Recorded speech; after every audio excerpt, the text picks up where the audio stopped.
Donald Trump returned to a New York courthouse today for his criminal hush money trial following a busy weekend on the campaign trail. The presumptive Republican presidential nominee appeared in Dallas for the National Rifle Association's annual convention on Saturday, and he delivered remarks while accepting the NRA's endorsement. Trump appeared also in St. Paul, Minnesota, one day earlier. The former president headlined the state's Republican Party annual Lincoln Reagan Day dinner, which coincided with its convention. Robert Costa is outside the courthouse in New York City for us tonight. Robert, thank you so much for being here. We appreciate it. So we talk a lot about the courtroom versus the campaign trail. This past weekend, Trump was able to spend a lot of time on the campaign trail. What's the significance of these two appearances, first in Minnesota and also at the NRA convention? For Trump allies, it's an effort to make sure that the campaign appears to be conducting business as usual, even though Trump is paying an enormous cost in terms of his time with this trial here in Lower Manhattan. He is making it to these different stops around the country.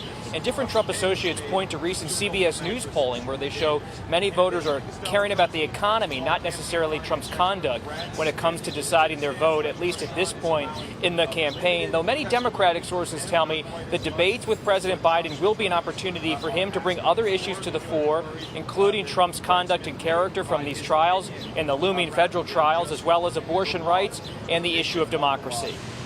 Yeah, and Bob, speaking of the trial, the prosecution rested its case today after Michael Cohen appeared for his fourth and final time on the stand. What did Cohen have to say? What's the significance there? Michael Cohen at times was emotional, and it was at times also contentious with Trump lawyer Todd Blanche.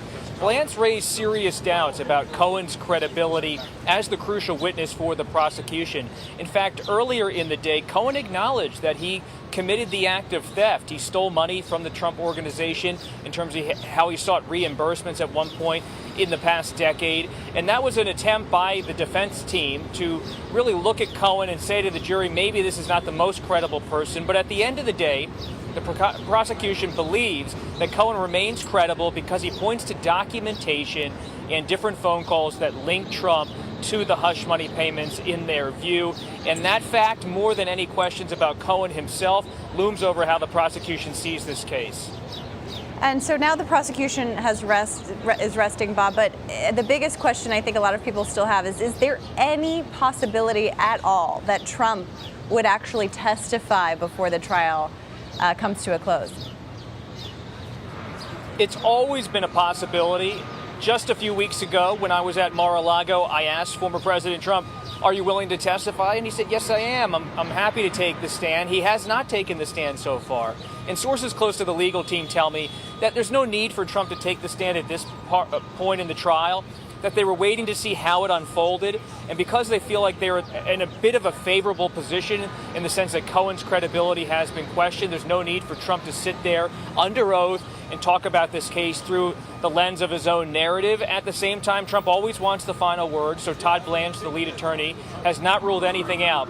But at this point, which is always fluid in Trump orbit, at this point, Trump will not take the stand from what I hear. He will let his defense team continue to call some expert witnesses to the stand to wrap up their case, but not call Trump himself.